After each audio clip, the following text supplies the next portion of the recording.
Now here's a look at the top movies for the weekend. Thor: The Dark World continues its box office reign for a second week in a row.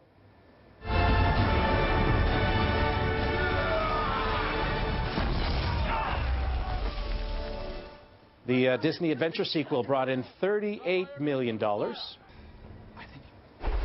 Can't tell you how good it is to have all of us under the same roof again. It was the battle of the sequels this weekend, opening nearly 15 years after the original. The Best Man Holiday brought in $30 million. It is the next chapter to the popular 1999 comedy, The Best Man. So we're going to have a bachelor party in Vegas. I can't smoke, drink, eat salt, or stay out past 9, but... All right, I love it. And Jason Gorber's favorite, Las Vegas takes third spot. The old-timers flick about having a good time brought in more than $8 million in its third week. And with that, Jason Gorber, a film critic at twitchfilm.com, joins us. Jason, how you doing? I got to do it in the box. I like your big TV, Scott. It's pretty. You like that? Yeah, it's What pretty. is that?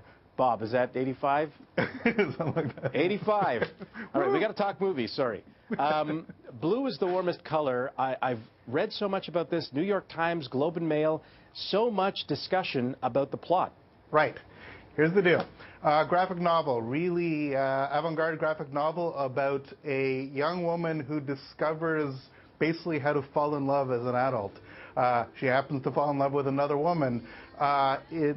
They shot 750 hours of footage and crafted this 3 and a bit hour film that stormed Cannes Film Festival. This ended up winning the Palme d'Or, generated lots of attention and lots of controversy because it is very, very graphic. Some people find that the main thing to actually talk about this film.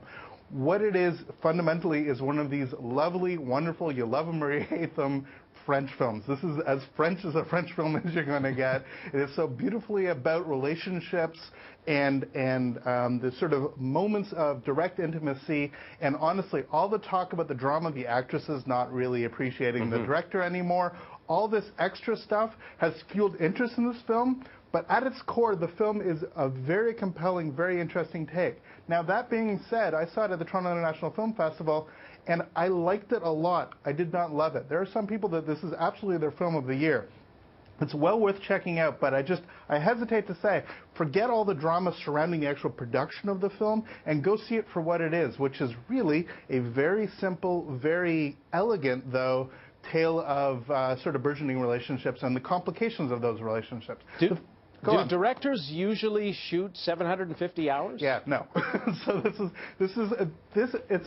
the process, I mean, honestly, the unions in France are up in arms about the director. The actresses, because of potentially mistranslation of some comments that actually took place at TIFF, has resulted in all kinds of drama surrounding this film. And as much as we're talking about that now, I do really recommend people who are going to see it. It's playing at TIFF Lightbox. It's playing at a number of places rolling out across the country. This is a film well worth seeing on its own terms. Forget all the extra textual stuff. Just concentrate on it as a film and not as something libidinous and ribald, but something actually quite engaging and quite moving. It is absolutely a film that should be seen, and should be seen certainly by a sort of a sophisticated adult audience. This is not something strictly for titillation, but nonetheless, it is something that should be engaged with. I don't think that you should have the expectations super high like the Palme d'Or, but you shouldn't see it as something that's simply salacious and should be seen because of the controversy. Now, this next film did very well at the Toronto International Film Festival when Jews were funny. Does that mean they're not funny?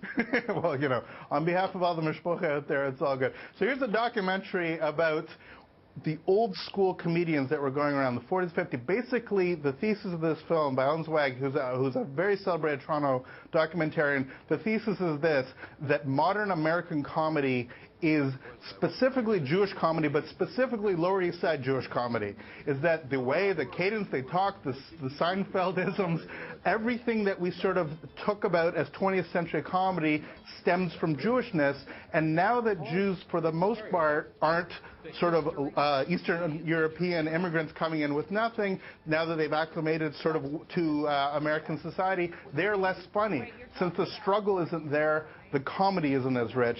And again, it's a documentary. It's pretty much a talking heads documentary, but it's still very interesting to see. And it ended up winning the best Canadian film at TIFF. Now, that's slightly controversial. I think there was actually better Canadian films that played TIFF, but I still think this is an incredibly important film. And really, this award recognizes Zweig and his long-standing contribution to Canadian cinema. So forget the awards, forget the plaudits. Just see the film on its own terms, and it's definitely interesting and compelling look. Unfortunately, we are out of time. Jason, thank you very much. And you know what it's like. Thanks very much. Have a great week. Take care, Scott. And you can follow Jason at Twitter at Filmfest_CA.